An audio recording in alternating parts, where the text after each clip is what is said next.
But things didn't work out so well. NATO expansion, although much of it driven by not geopolitical interests, but by the effort to stabilize new democracies in the East, civil military relations, all the rest, became an irritant. The ABM withdrawal by the Bush administration, the failure to go forward with START II, and then tensions over newly independent parts of the Soviet Union, over oil and pipelines, including trying to bypass Russia in the Caspian Basin, the rights of Russian minorities in border countries, borders inherited from the Soviet Union in dispute, and democratization in the former Soviet states. These are the grist for conflict. Overall, Russia has suffered a toxic mix of grievances and suspicions of Western encroachments.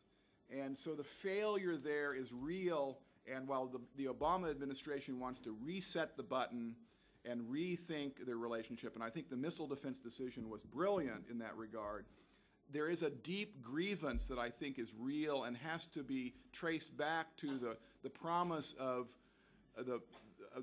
that Gorbachev and Reagan and Bush the Elder had at those early years. Other changes, the rise of unipolarity. We live in the first period of world history where you have one superpower. That's very weird. The world isn't quite sure what to think about it. It's unsettled world politics. It's made American power a problem. It's made it easier for the U.S. to act unilaterally, to have grand ambitions, to almost have an imperial mentality. It allows other states the free ride. So unilateralism sometimes is not American effort. It's simply no one else wants to step up to the plate. The erosion of state sovereignty. This is a quiet shift, and it's unsettled everything else. The international community now can get more involved in internal states for genocide reasons, but increasingly after 9/11 for security reasons. Responsibility to protect. That is a normative revolution in world politics. It makes contingent sovereignty. And it's created lots of problems, even though, again, it's a kind of triumph of the great liberal imagination that we're all in it together and that you've got to be part of the community. But disagreements over the use of force, who intervenes.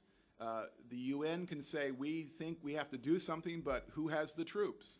And that becomes more of an invidious kind of issue. Well, the US and NATO, but are they representing the international community? So that we've got authority problems running out all the different pores of the system. Then finally, the privatization of war.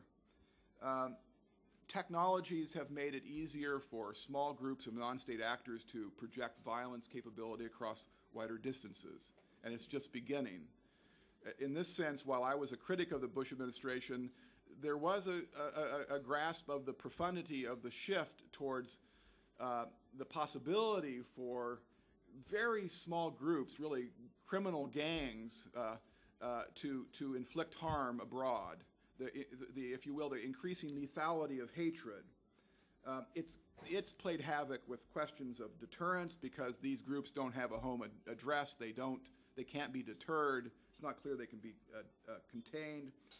Issues of sovereignty, issues of alliances are all made more problematic because of the privatization of war. It's made weak states more worrisome for those of us who think about these issues than strong states. Isn't that weird? It's the kind of paradox that in this period we worry more about failed states, weak states, than great powers and their arsenals. In the meantime, the global security environment has evolved and is changing in ways that we're just beginning to adjust to. In some ways, the most striking change is the absence of a single defining security threat. This is difficult to deal with because it makes it difficult to plan and deploy and create forces and go about your business. There are lots of threats. I would describe them as diffuse, shifting, and uncertain. Diffuse, shifting, and uncertain. Terrorist gangs, weapons of mass destruction, global warming, health pandemics, energy insecurity, civil wars in weak states. Now, it's hard to, that's a security environment that's very complicated. How do you deal with that when it's hard to say this is what we should be prioritizing? If there is a master trend to this new security environment, I would call it, and this is my really most important point, I would describe it as rising security interdependence. That is to say, our security is increasingly linked to how other people live and act. I also think this is the most central idea that President Obama has in his head when he thinks about world politics. You see it in every speech. The popular version is, we can't be secure alone, we can only be secure together. That's my phrase, but I think he would say it. And more technical versions of that argument related to proliferation and other technologies.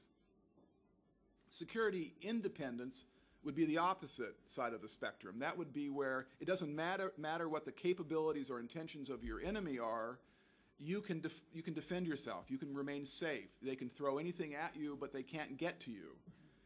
Oceans may do it, or technology. This was the great dream of Ronald Reagan, missile defense, that you could reestablish your own control over your own destiny.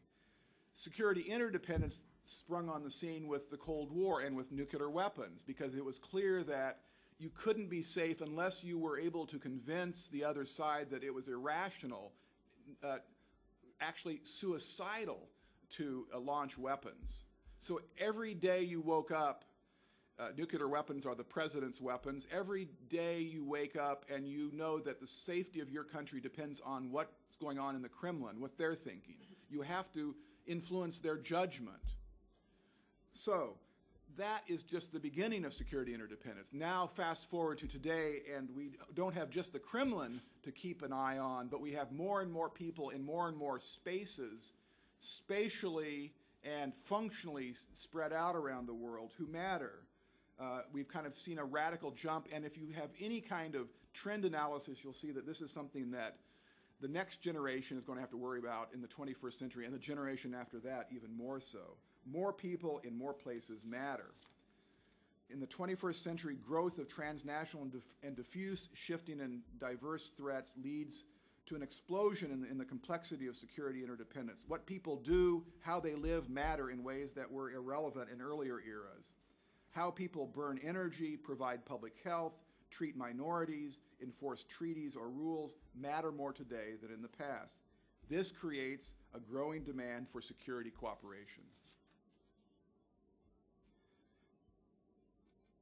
There's a takeaway point from this notion of rising security interdependence, which is that you can plan, but strategic planning becomes not so much planning for a specific incident or type of violence, but planning for come what may. So planning becomes being prepared, having capacities, having international cooperative frameworks ready to deal with whatever particular threat, particular incident, or combination of them springs up.